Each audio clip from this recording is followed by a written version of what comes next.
Hey everyone, so this will be another car video, kind of be like a short uh, video, should be like under 12 minutes, but I want to talk about real briefly. I just want to kind of vent some things to you and discuss some things as far as what the lost are thinking in their mind as regarding to sin and how they see themselves, and even how I saw myself before I got saved. So I'll first start off with myself. Before I heard the pure gospel, what Christ did at the cross, before I actually understood that, in my mind, because I got saved in 2018, but before then, I had this understanding that Christ died for me at the cross. He died for my sins, was buried, and rose again the third day. But even saying that right now, that's a correction. I didn't understand that. I thought I understood that before I was saved. But when I was lost, I didn't understand that. And that's what I'm trying to get around to people. Is there are people that are saying that Christ died for their sins, was buried, and rose again the third day. They don't understand this message. They don't believe it. They may say with their mouth that they do, but when you dig deeper, you ask them what was accomplished at the cross, it becomes revealed that they don't believe what he really encountered. For example, before I was saved, I thought that you had to do right. You had to do everything you could for God in order to go to heaven. I thought you had to ask God for forgiveness. This is what I was raised by my family and told to do since I was a child. Now, since then, even my own parents have somewhat changed their minds on that. I don't even think they know why. If I was to have a conversation with them, they don't even know why they don't do that anymore. But when I was a child, they would tell me all the time that you need to ask God for forgiveness. Now, here recently, I think really recently as last year, I had that conversation with my dad, and, he somewhat didn't really agree with me that he had been telling me that. And then I had to bring it back to his memory. He said, oh, well, we just didn't know. But now we know not to ask God for forgiveness. So somewhere along the line, they finally figured out that they should not ask God for forgiveness. But my family has a different issue. They have an issue simply of understanding who Jesus Christ is, in the sense that my family, they don't believe he is God. Even though I've told them several times over, I've made videos proving to them that Jesus Christ is God. That's their issue. They believe that all their sins were forgiven at the cross through Christ's shed blood. They believe Christ died for their sins, buried, and rose again the third day. Again, I'm saying this right. I'm saying they believe, right? I'm saying that, but we know that if you don't understand who Jesus Christ is, if you don't understand what was accomplished at the cross, saying that you believe the gospel is meaningless, because you don't understand it. You don't believe it. You can't believe something you don't understand. But I'm getting off topic, going back to myself. In my mind, as regards to sin, I did not see it as finished. I did not see it as done. I saw it as certain people were going to go to hell for their sins because they didn't ask God for forgiveness. Certain people are going to go to hell for what they did because they're bad people, and just sinful people go to hell, but not me. I'm the one. This is what I thought before I was saved.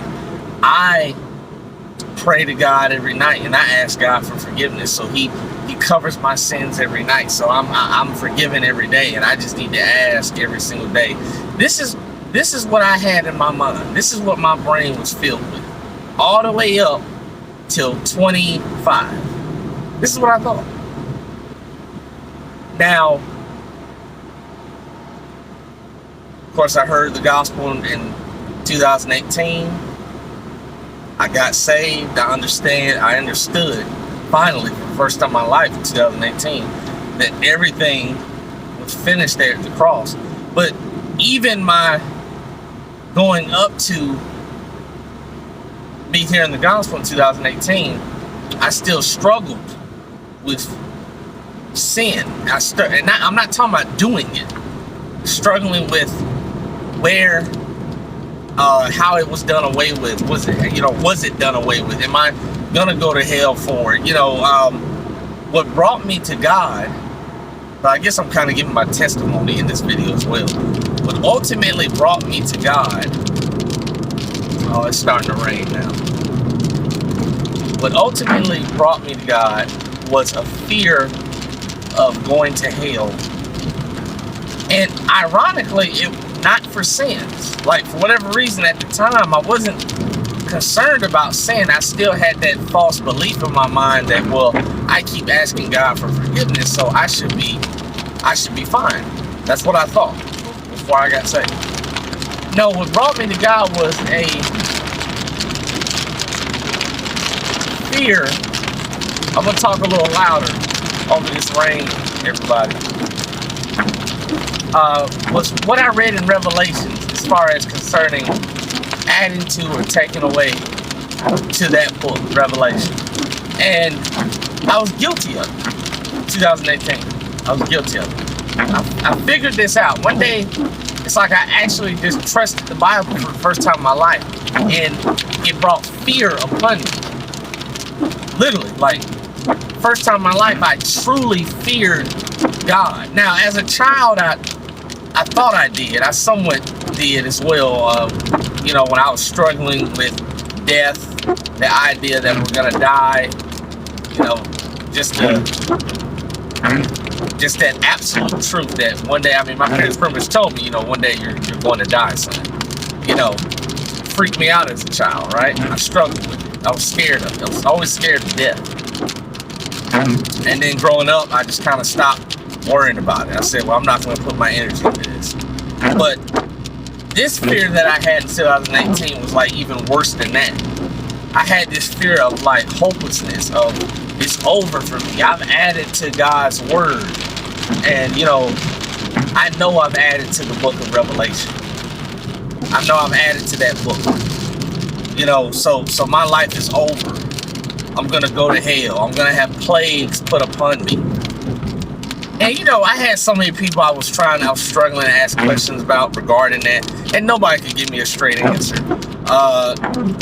Certain pastors I was asking this question about, and they were saying, oh, that only counts if you're physically right in the book. I mean, if you simply just add a word to Revelation, I'm pretty sure God's not really going to add unto you the plagues written into the book of Revelation or take your name out of the book of life. I mean, God, well, why would God do that? I mean, I'm pretty sure it's a lot more complex than that. This is the type of BS answers I got. No, I added to the book of Revelation, and I was guilty of it. I was guilty of it. Now, thank God I'm in the dispensation of grace. Thank God I am not in another dispensation. I'm not in the dispensation that's coming, that's the next dispensation. Thank God I'm not in that next dispensation. We are in the dispensation of grace today. And today, that curse in Revelation is not upon us. It's not upon anyone that adds to the book of Revelation. But I'm telling you this because that was the first time in my life I was so scared. I cried in my apartment. I just felt like it was over for me. And I wasn't, that was the true fear of God that I felt in my apartment that day. It was raining and storming just like this day, like today, right now.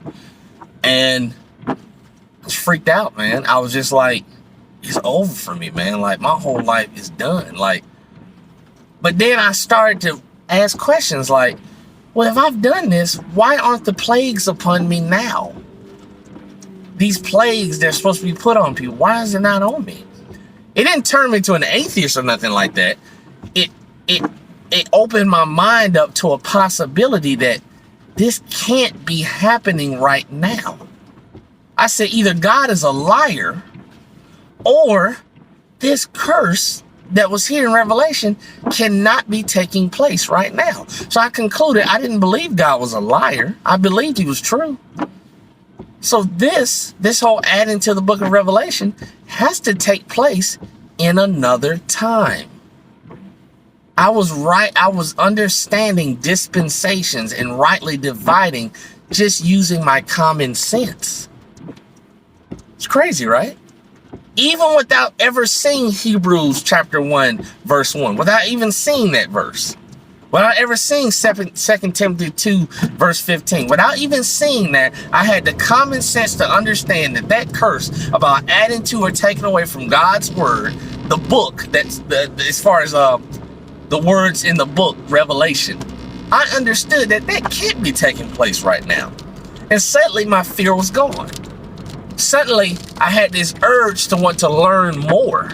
I said, hold on. I have stumbled onto something. And I put a question in YouTube. I'll never forget this day. And I can't remember. I wish I could remember that question. It was like a long question. And I said, there is no way YouTube is going to connect me to a video that is going to answer this question. Because I think that question was like, is Revelation, is adding to the book of Revelation or taking away, is that happening today? Right? And it was along that line. I swear, it connected me to Truth Time Radio. It was the first video that ever popped up. Truth Time Radio. I clicked on that video and I was like amazed. I said, what is this? I've never seen this before in my entire life. I was like, what is this man talking about, that things aren't happening? There are instructions that aren't for us today, and this instruction is for those in the next dispensation. I was like, what is happening? Hold on, guys. I'm gonna do a part 2 to this and finish explaining, and then I'm gonna go into it. So this will just be a part 2. All right, bye.